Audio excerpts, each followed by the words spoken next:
a customer who's discovering your brand, probably on Instagram or on TikTok today.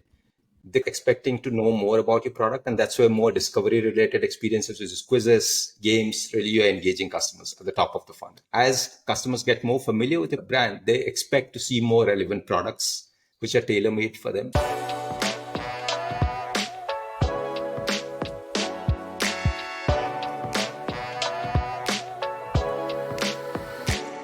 Hello, and welcome to another episode of What's Working in E-commerce. I'm your host, Eagan Heath from Asymmetric Marketing, and you can check out what we do at asymmetric.pro. Today, I'm speaking with another entrepreneur. We have Barada Sahu, and he is from Mason. Bharata, welcome. Thanks for joining us. Thank you for having me here, Eagan. It's a real pleasure to be talking with you, and I'm looking forward to having this chat together. I know we've been trying to get our schedules crossed together, but I'm really excited to be here. Talk with you. Yeah, great to have you on. So you mentioned you're looking at this space of what's going on with generative AI and how does that interface with omni-channel retail? Can you talk a bit about that and what you guys do? Yeah, so I think I'll take a step back in terms of first talking a little bit about AI and before jumping into the whole generative AI space in itself and how it's exploded over the last year, as we have seen. AI has been around for a while, but traditionally within commerce, we've tried to use it for use cases where we understand consumers and then try to bring in recommendations for the customers, right? Try to figure out what kind of products really make sense for them. But really what we've seen over this last year as these large models, both for creating content as well as for having conversations emerge, this large language and diffusion models emerge, there has been this wave of generative AI really making a big impact for consumer experience within retail and commerce. And I think that's really the area that we focus on today at Mason. We ensure that you are able to use large foundational models that have emerged over the years and use it for more applied use cases within for customer experience. And what that obviously means today is that a large part of what I like to say is that commerce has been going through these waves of going from mass commerce to social commerce to now personal commerce. And today, AI can actually bring that to life, this whole personal journeys that consumers are seeking from the brands and from the retailers. And that's really where we are starting to see a bunch of those adoption of generative AI-based use cases, where you tend to see more connected and generated customer journeys that really ensure that a customer today has a very personal interaction with the brand today. So that's in a nutshell what you're starting to emerge and see with generative AI. Obviously, we can talk a lot about it along the way. Yeah. Yeah, that's great. Yeah, I heard you say kind of recommendations, that whole engine of what products are shown, what's being recommended. I mentioned there's many other touch points. So there's some examples you can talk about of from the consumer's perspective, what's something they're seeing that could be personalized by AI, or from the brand as well, what's something that they could be doing on the marketing side to be using AI. Yeah, I think great points that you speak about both from a consumer lens and from a brand lens. And I touch upon first on the brand lens in terms of how AI is really enabling for them to reach out to consumers at the right point in time with the right kind of content. And so what's generative AI done over this last year is made it easy for you to create content. And you must have seen a bunch of the catalog content now being wholly automated for brands today with generative AI, where you're starting to see, you must have seen a bunch of those fake videos, but also what it brings to life is the ability for you to have much cheaper video production that you can now start to use with a bunch of these models. What you can essentially do is with a lot of the emerging tech that's happening, both for creating content, whether it's text content that's relevant for users, whether it's creating visual content that's for catalog imagery, or whether it's videos that really can explain a product for you. I think we're seeing this blow up in how content can really be produced by brands today. And that's one of those areas that we're starting to see brands adopt more today with generative AI. On the consumer side, I would say it's a little flipped out, right? Because with the consumer, most of the consumers, as we look for products, but traditionally we have had to search for products with exact keywords and terms. And that's how most of our search and experiences have been over the years. But what we ideally want to have is almost this very conversational way to discover products, where we would expect these brands, retailers to really understand us about the intent that we bring to the table, whether I'm looking for a party wear, or whether I'm looking for that color that I'm interested in, or whether it's a Super Bowl that's about to happen. And can you pull out a bunch of those jerseys that I really want to wear for my favorite team? I want the brands to really understand the context in which I'm doing all of these searches. I want to have a conversation to discover all of these products. And so what you're starting to see on the consumer side is a lot of those understanding of consumer intent and making it simpler for me to discover products, for me to engage with brands, and to have this very one-on-one interaction, as you'd say, with brands. That's really those two areas that we're starting to see. Obviously, that also means that we're starting to see a lot of these happen across different channels that today's consumer is shopping on, whether it's on Instagram, whether it's on TikTok, whether it's on a WhatsApp, or whether it's on an email. I expect the brand to have an on-point communication, an on-point message for me that's keeping in mind the context. But this obviously means that from the brand side, I need to figure out how do I really create this content. And that's really what generative AI is bringing to the table today for brands and for consumers. Yeah, that's a great point. We've had some people come on and talk about zero-party data, first-party data. It seems like that's what we're dealing with as we're moving away from away from a cookie sort of world. Where does the data live? It's almost like you need to be gathering that about your own customers and then saying it back to them or personalizing based on what they're telling you. I'm looking at your site here. So I can go to, let's see, this is at mason.io. This great looking site, by the way. Love this. And I was just looking at the products you guys have. So I see lightning deals, cart reminders, product bundles, spin the wheel, always a classic, price drops, volume discounts, a product finder quiz, and you got even more apps beyond that too. Is that kind of what you're talking about? Is this a good example, Bharata, where it's find out more, learn more about the person who's using the site or doing the shopping, and then sell to them based on that experience, what they're looking for and what's important to them? Am I thinking about that the right way? Yeah, so I think it's a great point that you bring up is that how do you lead the consumer across the entire shopping journey, if you look at it? And if you look at the shopping journey for a customer who's discovering your brand, probably on Instagram or on TikTok today, they're expecting to know more about your product. And that's where more discovery related experiences, which is quizzes, games, really you're engaging customers at the top of the funnel. That's what you're doing. As customers get more familiar with your product, brand, they expect to see more relevant products. They expect to see more relevant bundles and looks, which are tailor-made for them. And that's where the whole merchandising experience comes together. And so you see a bunch of those products that we bring to life, which will help you do better, relevant merchandising. And even as consumers engage more, they expect to see that, hey, I can see relevant offers that are made for me.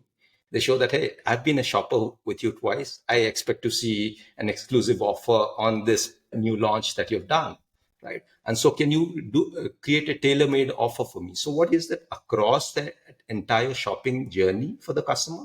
We have different kind of product offerings. And all of these get generated on the fly based on this, what the consumer has been doing with you, how the consumer has been interacting with your brand. And so that's really what you're bringing to life with Mason today. Yeah. Yeah, that's great. I think you've got some slides or some visuals about that consumer journey. Is that right? Do you want to pull those up? Yeah, absolutely. I'd love to do that. Let me just quickly pull that up on screen and maybe we can talk a little bit about that. And it'll give also, hopefully, some of our listeners also a visual way to understand this a lot better. And this is what I'd call a typical shopping journey for any user today. And this goes back to we're in 2024 today, but the shopping journeys that we do are typically built off of what started out with Amazon back in 94 as well, right? 30 years since then, but the shopping journey of a home to a list to a PDP to a cart to a checkout, it remains the same. It's still so very design and so very static, and we're talking about that.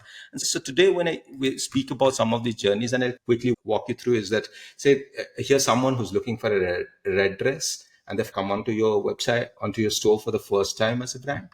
But once they do that, they look at your store for a few minutes and they kind of click on a few products and then they kind of jump. Oftentimes you'll kind of that retargeted ad running back on Instagram, running back on Google Shopping. And once you click on that, you get them back onto your PDP. That's typically what you do. And so you're thinking that, hey, this is what the customer's kind of interested in. And so I'm going to get them back into the PDP. Again, the customers looking at the dress, probably saying that, hey, this is probably not the right thing. I want to check out a few more things. You're still not sure. You think that the customer still engaged with you. Drop them a message on SMS, on WhatsApp. dropping them an offer, and then they're again getting back into your homepage. And that's been your typical journey that most brands have designed for the storefront. And this is a lost opportunity because, simply speaking, Okay. this journey does not feel like it's made for the consumer. Now with Mason, we're trying to switch that over to say that, hey, can we make this a lot more personalized?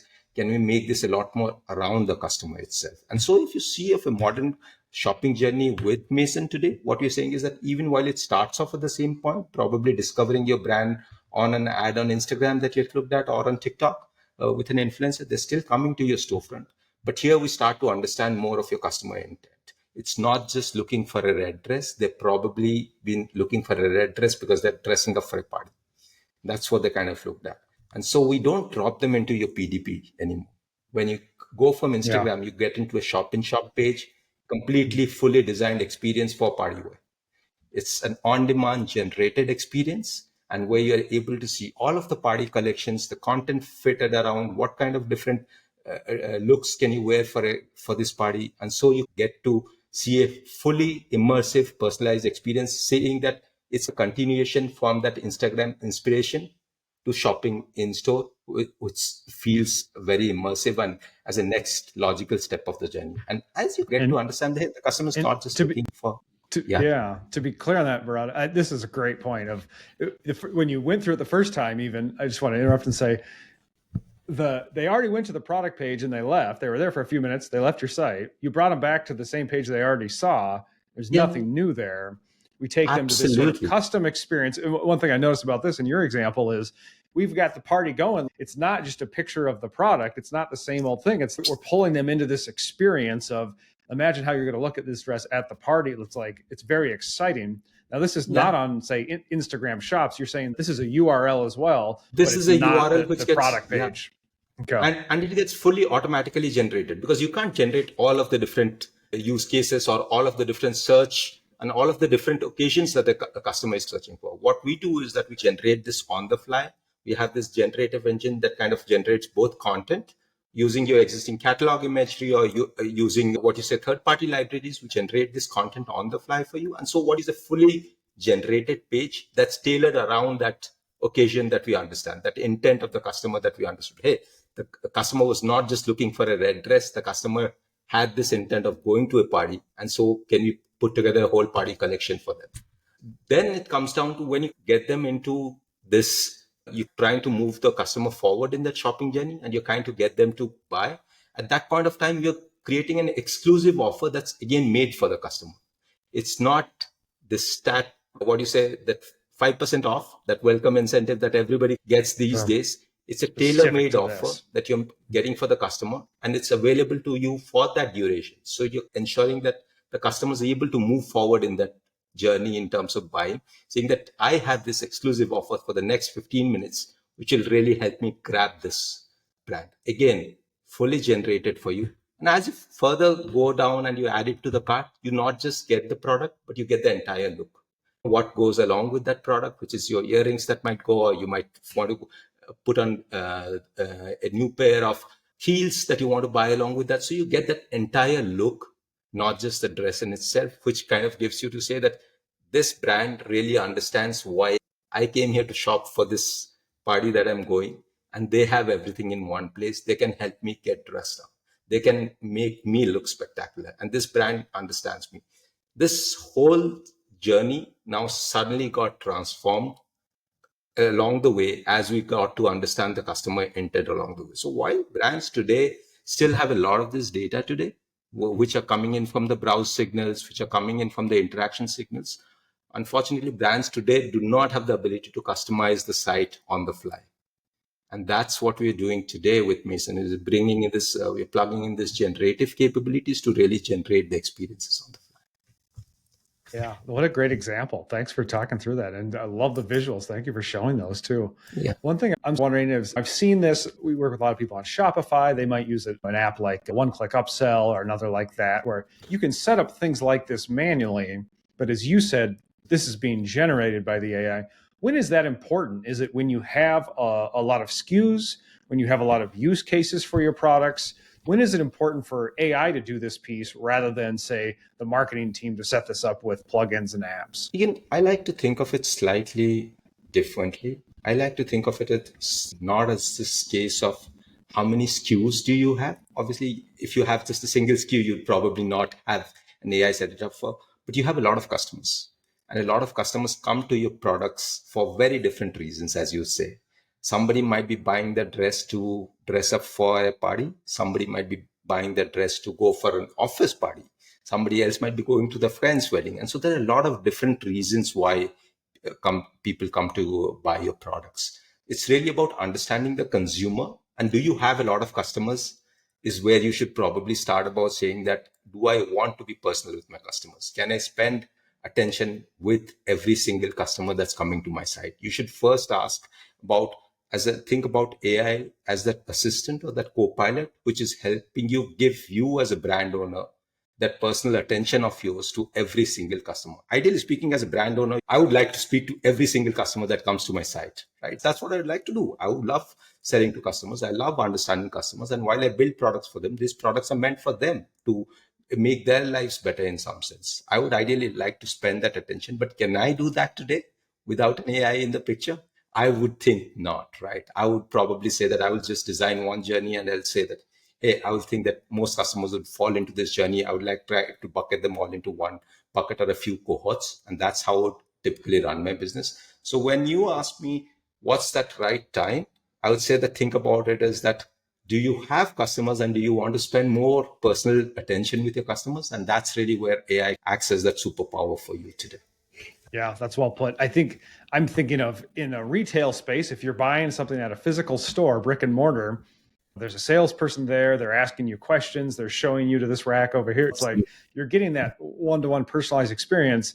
And I see that AI is taking this place of, it's like this AI, it's doing AI marketing, but it's really doing AI one-to-one sales as well. Is that how you think of it? Absolutely. Yeah, absolutely. I think that's very well put, where you say that it's not marketing, it's sales and it's attention that you're giving to customers, because everybody wants to step into, as we stay in this world where attention is hyper fragmented, attention continues to drop. And what we really want is more relevant attention. And people's attention drop is oftentimes people feel that they're not understood well. What we want to do is that enable you to bring that attention to your customers, help you bring that attention to your customers. And the AI that we build really helps you enable that one-on-one attention to help you bring that very personalized sales experience for every single customer that walks into your store, whether it's online or offline. We have solutions for the offline space as well, but even in the online space, we want you to give that attention to every single customer. Yeah, that's great. We got into Klaviyo email automation for clients. And it's like, that's a nice step up from if you were just sending newsletters or you were just sending email blasts to your whole list. Now it's a level of personalization based on an action they took. They're receiving certain messages. It seems like this sort of AI revolution you're talking about, this could even be the next level where that's not even pre-programmed. We're not saying, here's the logic, if this, then that. It's like AI is really figuring out the if this, then that logic, and to some degree, mixing the content together and presenting them with content. Am I thinking about that the right way? Yeah, absolutely. I think that's bang on in terms of, there's this conversation from, I think, Larry Page, back when he was talking about search, I think a few decades ago. And I think that has surfaced back in the video now as generative AI has come of age, where he talks about search is really nothing but generation on a meta space of sorts, where you can't think about it. And so what is this generative skills come to the topic? And I think it's the way we also think as well, right? We can know every single thing that we know about in the world, topic in the world, or we can reason about it and we can think about it because we have read about adjacent things. We can critically reason about. Today, those foundational models that we see, in some sense, bring those same kind of capabilities to us. Obviously, they're doing it in terms of language generation by understanding you. But what we are seeing with this more applied use cases is that you can generate the shop for the customer. You can generate the experience for the customer rather than have it pre-designed and do a lot of effort to design it for specific customer segments. And so you're absolutely thinking bang on is that we do not need to pre-design those customer journeys. Those journeys can be generated because, and eventually the important part of it is that whenever we're going through this design cycle, you'd always say that the best, we only have so many journeys that we can design at the end of the day. We need to have a specific number of cohorts, but now with generative part, we do not need to discriminate between customers. We can give that one-on-one attention to every customer. So every single customer might have a slightly unique journey based on their own unique needs and based on their own unique preferences that they bring to. Yeah, that's great. Barada, I wonder if you've been a successful entrepreneur here for many years and a technologist. Are there any big lessons broadly? I know you're in the tech space, because I don't know if you think of SaaS tools or software basically, but entrepreneurship's entrepreneurship and business is business. Have there been any big lessons, big learnings for you that you think would be helpful to pass on to other people that are listening to this? Yeah, I always think about is that entrepreneurship is something that you do is because you're passionate about problems that you want to solve for customers, right? So oftentimes it's going to be it's never going to be always an uphill ride. It's always going to have its ups and downs, and you've got to stick it around with people. I always try to find that whether you're doing entrepreneurship or whether you're working in a job, find something that you really love doing. And then you're going to find that work's going to be something that's really going to be enjoyable. For me, foundationally, entrepreneurship has been about that fact that I love to work on some of these problems that I take on, and I like to solve those problems for customers. And that's really what has led me down to say that, hey, even as we have had ups and downs along the way, I've enjoyed every cycle of that.